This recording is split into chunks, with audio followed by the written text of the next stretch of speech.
గ్రామాల్లోకి వెళ్తే అది 2009వ సంవత్సరం. అయితే అకస్మాత్తుగా ఆ రోజు సూర్యగ్రహణం ఏర్పడుతుంది. దీంతో ప్రజలందరూ దాన్ని ఆశ్చర్యంగా చూస్తూ ఉంటారు. ఎందుకంటే ఇలాంటి సూర్యగ్రహణం 60 సంవత్సరాల తరువాత ఇప్పుడే మొదటిసారి వచ్చింది.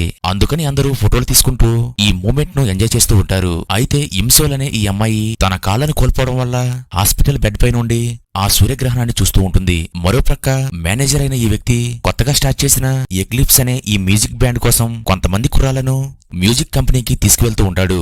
అయితే కొత్తగా మ్యూజిక్ బ్యాండ్ లో జాయిన్ అవడం వల్ల వీళ్ళంతా సంతోషంగా ఆ మ్యూజిక్ కంపెనీకి బయలుదేరతారు.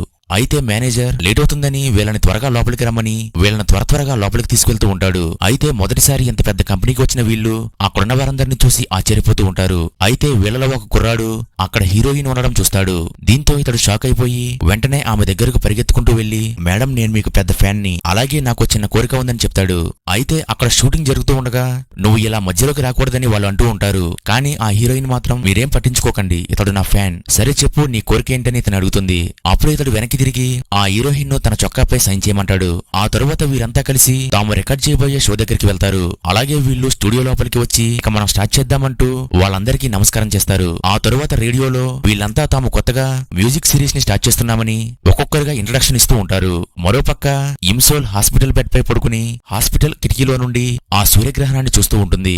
అయితే ఇమ్సోల్ తల్లి ఇవాళ వాతావరణం చాలా బాగుంది, మనం కాసేపు బయటికి వాకింగ్ కి వెళ్దామా అని అడుగుతుంది. కానీ ఇమ్సోల్ దగ్గర ఎలాంటి సమాధానం ఉండదు. అప్పుడు తల్లి, ఇలా నువ్వు రోజంతా బెడ్ పైనే ఉంటే ఎప్పటికి నడుస్తావు? డాక్టర్ అయితే రోజూ నిన్ను వీల్ చైర్ పై ఎక్కించి తిప్పమని చెప్తున్నారు, కానీ నువ్వు మాత్రం ఈ బెడ్ పై నుంచి కదలట్లేదని ఇమ్సోల్ గోళ్లను కత్తిరిస్తూ తనతో మాట్లాడుతూ ఉంటుంది. కానీ ఇమ్సోల్ లో మాత్రం ఎలాంటి స్పందన ఉండదు. అయితే అదే హాస్పిటల్ గదిలో ఆ మ్యూజిక్ బ్యాండ్ మాట్లాడుతున్న మాటలన్నీ ఇంటర్వ్యూ రూపంలో ఈ రేడియోలో ప్లే అవుతూ ఉంటాయి. వాటిని వీరిద్దరూ వింటూ ఉండగా ఇమ్సోల్ తల్లి అనుకోకుండా ఆమె గోళ్లను కత్తిరించబోయి చిగుళ్లను కత్తిరిస్తుంది. అప్పుడు ఈమె వెంటనే తన కూతురికి క్షమాపణ చెప్తూ ఆమె వైపు చూడగా ఆమెకు మాత్రం ఎలాంటి నొప్పి ఉండదు.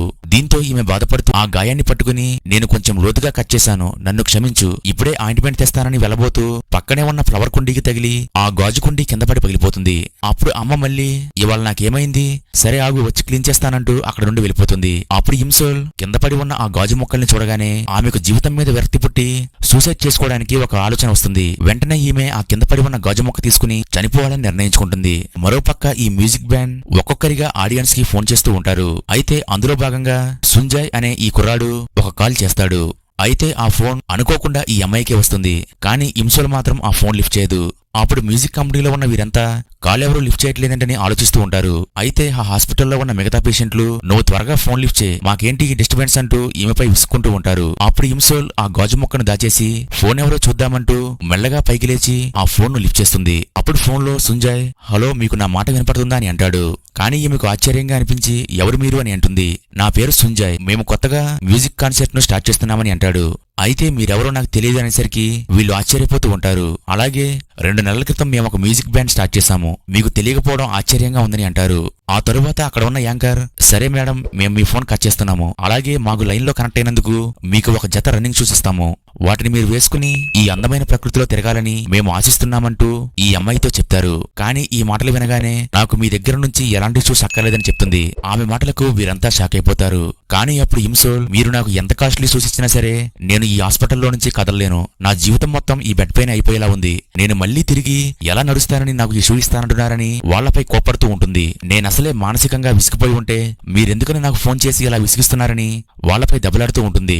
సరే మీకిదంతా సరదాగా ఉండొచ్చు, కానీ హాస్పిటల్ బెడ్ పై పడి ఉన్న నాకు ఇదంతా నరకంలా అనిపిస్తుంది, ఇంకెప్పుడు నాకు ఫోన్ చేసి మీరు విసిగించకండి అంటూ ఈమె తన ఫోన్ ని తీసి నేలకేసి కొడుతుంది. అప్పుడు ఆ మీడియా కంపెనీ వాళ్ళు త్వరగా ఫోన్ కట్ చేయాలని చూస్తారు. కానీ సుంజయ్ మాత్రం మీతో కొంచెం మాట్లాడాలి, మీరు ఇంకా వింటున్నారని నేను అనుకుంటున్నానని అంటాడు. కానీ ఈమెకు చిరాకు అనిపించి అమ్మ త్వరగా వచ్చి ఈ ఫోన్ కట్ చేయి అంటుంది. అయితే ఈమె మాటలు వినగానే మీరు ఇంకా లైన్ లో ఉన్నందుకు నేను సంతోషిస్తున్నాను, సరే ఒకసారి ఆలోచించండి, మీరు ఇలాంటి పరిస్థితిలో ఉన్నప్పటికీ మీకు కావలసిన వాళ్ళు పక్కనే ఉండి మీకు అవసరమైనవన్నీ అందిస్తూ మీ పక్కనే ఉంటున్నారు. ఇప్పుడు ఆలోచించండి, మీ లైఫ్ వాళ్ళకెంతో ఇంపార్టెంట్, అందుకని మీరు మీ జీవితాన్ని ప్రశాంతంగా ఉంచుకోండి, బాధలు ఎప్పుడూ శాశ్వతం కాదు, కొద్ది రోజుల్లో మీరు ఆ హాస్పిటల్ బెడ్ నుండి పైకి లేచి అందరి వలె సంతోషంగా జీవిస్తారని ఆశిస్తున్నాను అని ఆమెతో మాట్లాడేసరికి ఈమెకు అతడి మాటలు విన్నాక బాధగా అనిపించి ఆ బాధతో ఏడుస్తూ ఉంటుంది. ఇంతలో ఈమె తల్లి అక్కడికి రాగానే తనను గారంగా పెంచుతున్న తన తల్లి గుర్తు వచ్చి ఆమెను వదిలేసి సూసైడ్ చేసుకోవడం అన్న ఆలోచన రావడంతో ఈమె మరింత కుమిలిపోతూ ఉంటుంది. అలాగే ఈమె బాధతో కుమిలి ఏడుస్తూ ఉంటుంది. అప్పుడు ఆమె తల్లి కూడా కూతురు బాధపడడం చూసి ఆమెను పట్టుకుని వీరిద్దరూ అలా బాధపడుతూ ఉంటారు. అయితే ఇది 2022వ సంవత్సరం. సుంజయ్ అనే ఆ కుర్రాడు సరిగ్గా 12 ఏళ్లు గడిచేసరికి ఇతడు పెద్ద సింగర్ గా పాపులర్ అవుతాడు. అలాగే పెద్దని ఫేమ్ వచ్చి దేశం మొత్తంలోనే నెంబర్ 1 సింగర్ లా మారతాడు. అయితే ఇమ్సోల్ అనే ఆ అమ్మాయి ఈ కుర్రాడికి పెద్ద ఫ్యాన్ అయిపోతుంది. అలాగే తన గది నిండా సుంజయ్ ఫోటోలతో నింపేస్తుంది. అయితే ఇమ్సోల్ నిద్రలో ఉండగా ఆమె బామ్మ లిప్స్టిక్ తీసుకొచ్చి ఈమె ముఖంపై రాస్తూ ఉంటుంది. ఆ తరువాత అలారం మోగేసరికి ఈమె ఒకసారిగా నిద్రలేస్తుంది. అయితే ఆమెకు మెయిల్స్ ఏమైనా వచ్చాయేమని చూసుకోగా ఈమెకు ఎలాంటి మెయిల్స్ రావు. ఎందుకంటే కొద్ది రోజుల క్రితమే ఈమె ఉద్యోగం కోసం ఒక అప్లికేషన్ పెడుతుంది. సరే నాకు ఇక ఎలాంటి ఉద్యోగం రాదులే అని ఈమె తన చెవుల్లో ఉన్న ఇయర్ బడ్స్ తీస్తూ ఉంటుంది. ఇంతలో పక్కకు తిరిగేసరికి లిప్స్టిక్ పట్టుకున్న తన బామ్మను చూసి ఈమె భయంతో కేకలు వేస్తుంది. అలాగే బామ్మతో నీ ముఖమేంటి అలా చూసుకున్నావని అంటుంది. అప్పుడు బామ్మ నా ముఖమే కాదు నీ ముఖం కూడా అందంగా మార్చేశానని అంటుంది. అప్పుడు ఇమ్సోల్ సరే నేను ఇప్పుడు అందంగా ఉన్నానా అని అంటుంది. అలాగే వీరిద్దరూ మాట్లాడుకుంటూ ఉండగా ఇమ్సోల్ తన బామ్మ చేతికి ఉన్న వాచి చూస్తుంది. ఏంటి ఇది ఎక్కడి నుండి తీసావు అంటూ పక్కనే ఉన్న బాక్స్ వైపు చూడగా అది ఓపెన్ చేసి ఉంటుంది. వెంటనే ఇమ్సోల్ తన బామ్మ దగ్గర ఉన్న వాచి తీసుకోవడానికి ప్రయత్నిస్తుంది. కానీ బామ్మ మాత్రం ఆమె దగ్గర నుండి తప్పించుకుని నేను నీకు ఇవ్వను, ఏం చేసుకుంటావో చేసుకో అంటూ హాల్లోకి వెళ్ళిపోతుంది.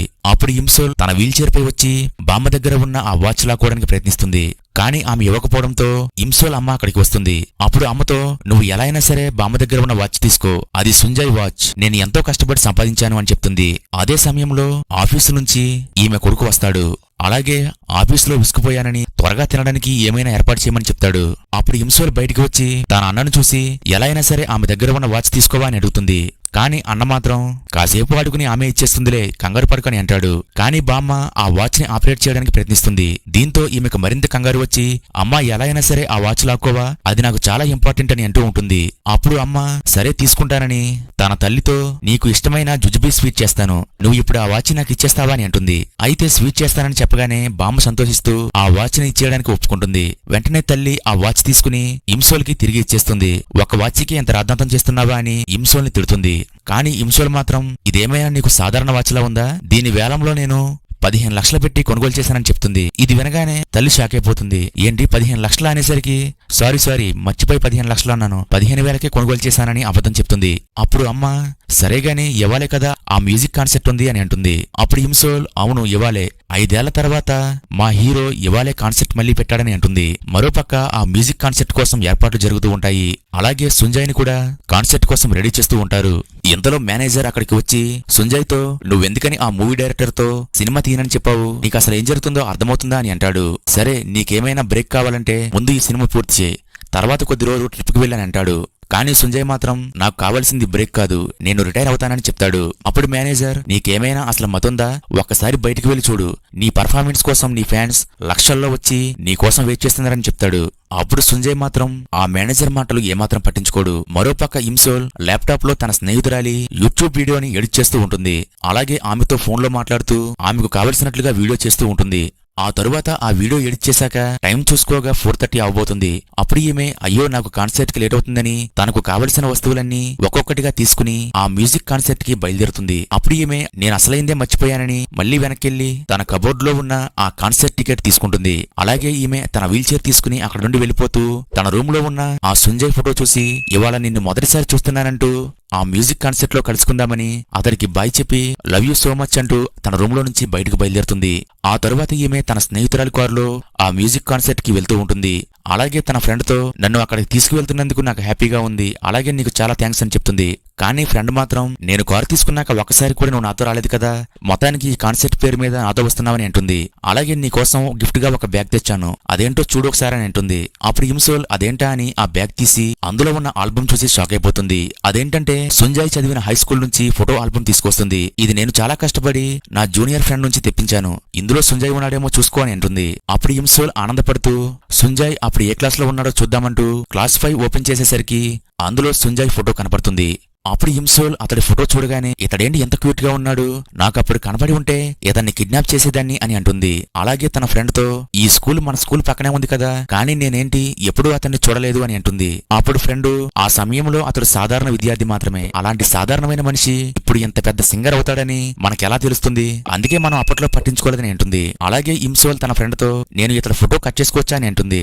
కానీ ఫ్రెండ్, ఆ ఫోటో ఆల్బమ్ నీకోసమే తెచ్చాను, అది కట్ చేసుకుంటావో నీ దగ్గరే ఉంచుకుంటావో ఇక నీ ఇష్టం అని చెప్తుంది. ఆ తరువాత ఇమ్సోల్ ఆ మ్యూజిక్ కాన్సర్ట్ జరిగే ఫంక్షన్ హాల్ దగ్గరికి వస్తుంది. అయితే ఆ హాల్ బయట అంతా ఆ సింగర్స్ కి సంబంధించిన డీటెయిల్స్ తో పాటు రకరకాల వస్తువులను అమ్ముతూ ఉంటారు. అయితే అక్కడికి ఎన్నో వేల మంది ఆ షోని చూడడానికి తరలి వస్తారు. అప్పుడు ఇమ్సోల్ వాళ్ళందరినీ చూస్తూ చాలా సంతోషపడుతుంది. అలా ఈమె కొంచెం దూరం వెళ్లేసరికి ఈమె మరో స్నేహితురాలు ఇమ్సోల్ ని వచ్చి కలుసుకుంటుంది. అలాగే వీరిద్దరూ వాళ్ళ టికెట్లను ఫోటో తీసుకుని స్నాప్ పెట్టుకుంటారు. ఆ తరువాత ఇమ్సోల్ సుంజయ్ ఫోటో దగ్గరికి వెళ్లి అతడి కటౌట్ తో ఫోటోలు దిగుతుంది. అలాగే అతడి కోసం ఒక మెసేజ్ రాసి అతడి ఫోటోపై అంటిస్తుంది. ఆ తరువాత వీరు వెళ్తూ ఉండగా అక్కడ ఉన్న మరికొంత ఫ్యాన్స్ సుంజయ్ ను అవమానిస్తూ ఉంటారు. అదేంటంటే అతడు చాలా బద్దకస్తుల్లా ఉన్నాడని, హీరో అయ్యే ఛాన్స్ ఉన్నా సరే ఇంకా ఈ ఎక్లిప్స్ బ్యాండ్ పట్టుకుని తిరుగుతున్నాడని, అతడికి కొద్ది రోజులాగితే ఫేమ్ కూడా పోతుందని అంటారు. అయితే వీళ్ళ మాటలు విన్నాక ఇమ్సోల్ కి చాలా కోపం వస్తుంది. అదే సమయంలో ఈమెకు ఒక అన్నౌన్ ఫోన్ నెంబర్ నుండి కాల్ వస్తుంది. అప్పుడు ఆమె లిఫ్ట్ చేయగానే, నేను ప్రొడక్షన్ కంపెనీ నుంచి మాట్లాడుతున్నాను, మా ప్రొడక్షన్ లో ఉద్యోగం కోసం అప్లికేషన్ పెట్టారు కదా, మేము ఇప్పుడే వాటిని చూసాము అని చెప్తూ ఉండగా ఈమెకు సంతోషంగా అనిపించి అతడితో మాట్లాడుతూ ఉంటుంది. అయితే ఆ వ్యక్తి, మీరు ఇప్పుడే వస్తే మీతో ఇంటర్వ్యూ చేస్తాము, మాకు చాలా పనులున్నాయని చెప్తాడు. అప్పుడు ఈమె షో మిస్ అవుతానని ఆలోచిస్తూ ఉంటుంది. అలాగే ఉద్యోగం వస్తుందన్న సంతోషంలో సరే నేను వస్తానని చెప్పి అక్కడ బయలుదేరాలనుకుంటుంది. కానీ స్నేహితురాలు మాత్రం మరో అరగంటలోనే షో ఉంది కదా, నువ్వు టైంకి వస్తావా అని అంటుంది. అప్పుడు ఇమ్సోల్, సరే కంగారు పడుకు, నేను ఎలా అయినా సరే షో టైంకి వచ్చేస్తానని చెప్పి సుంజయ్ని చూసి సంతోషపడుతూ అక్కడ నుండి వెళ్ళిపోతుంది. మరోపక్క ఈ మ్యూజిక్ బ్యాండ్ అందరూ రెడీ అవుతూ ఉంటారు. అయితే వాళ్ళ రూమ్ దగ్గరికి సుంజయ్ వస్తాడు. కానీ సుంజయ్ ప్రవర్తన చూశాక వీరంతా అతన్ని అలానే చూస్తూ ఉంటారు. కానీ ఇతడు ఎవరితో మాట్లాడకుండా అక్కడ నుండి వెళ్ళిపోతాడు. మరోపక్క ఇమ్సోల్ తన వీల్ చైర్ తో ఆ ప్రొడక్షన్ కంపెనీకి ఇంటర్వ్యూ కోసం వస్తుంది. అక్కడున్న వాతావరణం చూసి ఈమెకు ఆశ్చర్యంగా అనిపిస్తుంది. అలాగే ఈమె కొంచెం పైకి చూడగా అక్కడ సినిమాకు సంబంధించిన అన్ని విభాగాలు కనపడతాయి. ఇంతలో అక్కడున్న మెట్లు చూసి ఈమె షాక్ అయిపోతుంది. ఆ తరువాత ఒక కుర్రాడు ఈమె దగ్గరికి వచ్చి, మీరెందుకు వచ్చారో తెలుసుకోవచ్చా అని అంటాడు. అప్పుడు ఇమ్సోల్, నేను ఇక్కడ ఇంటర్వ్యూ కోసం పెట్టాను కదా, నాకు కాసేపటి క్రితం ఈ కంపెనీ నుండి ఫోన్ వచ్చింది, అందుకే ఇంటర్వ్యూ కోసం ఇక్కడికి వచ్చానని చెప్తుంది. కానీ ఈ కుర్రాడు ఆమె వీల్ చైర్ పై ఉండడం చూసి, మా కంపెనీలో పైకి కిందకి 2 ఫ్లోర్లున్నాయి, ఇక్కడ పని చేయాలంటే పైకి కిందకి తిరుగుతూ ఉండాలి, కానీ వీల్ చైర్ తో మీరు తిరుగుతారని నేను ఆశించలేకపోతున్నాను, కనుక మీకు ఈ జాబ్ సూట్ అవుదని చెప్తాడు. అప్పుడు ఈమె బాధతో బయట వచ్చి, సరే ఈసారి అప్లై చేసే కంపెనీలో సింగిల్ ఫ్లోర్ ఉండేలా చూసుకుంటానని తన మనసులో అనుకుంటుంది. షో స్టార్ట్ అయ్యేలా ఉంది, త్వరగా వెళ్లిపోవాలని అక్కడ నుంచి బయలుదేరుతుంది. కానీ ఈమె రోడ్డుపైకి వచ్చేసరికి ఘోరమైన ట్రాఫిక్ లో ఇరుక్కుపోతుంది. అలాగే ఫోన్ ఓపెన్ చేయగా షో స్టార్ట్ అయిపోయింది, నువ్వు ఎక్కడున్నావంటూ తన ఫ్రెండ్ మెసేజ్ పెడుతుంది. అలా లేటుగానే ఈమె ఆ మ్యూజిక్ కాన్సర్ట్ దగ్గరికి వెళ్లేసరికి అక్కడున్న ఆడియన్స్ అందరూ లోపలికి వెళ్లిపోయి ఉంటారు. అప్పుడు ఈమెకు అక్కడ ఒక సెక్యూరిటీ అమ్మాయి కనపడుతుంది. వెంటనే ఈమె ఆమె దగ్గరికి వెళ్లి, ఐఎమ్ రియల్లీ సారీ, నేను షోకి మిస్ అయిపోయాను, లోపలికి వెళ్ళడానికి అవకాశం ఉందా అని అంటుంది.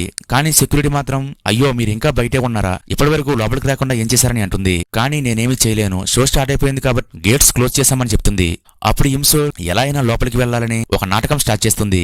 అదేంటంటే, చూసారు కదా నేను వీల్ చైర్ పై ఉన్నాను, ఇప్పుడు వీకెండ్ అవడంతో రోడ్లు కూడా ఖాళీగా లేవు, మొత్తం ట్రాఫిక్ అయిపోయింది, సో హ్యాండిక్యాప్డ్ అయిన నేను అంత వేగంగా ఎలా వస్తాను, దయచేసి నా కోసం ఎలా అయినా గేట్లు ఓపెన్ చేసి నన్ను లోపలికి పంపించండి అని అంటుంది. అలాగే బయట చాలా చలిగా ఉంది, లోపలికి వెళ్తే నాకు కొంచెం వెచ్చగా ఉండొచ్చని అంటుంది.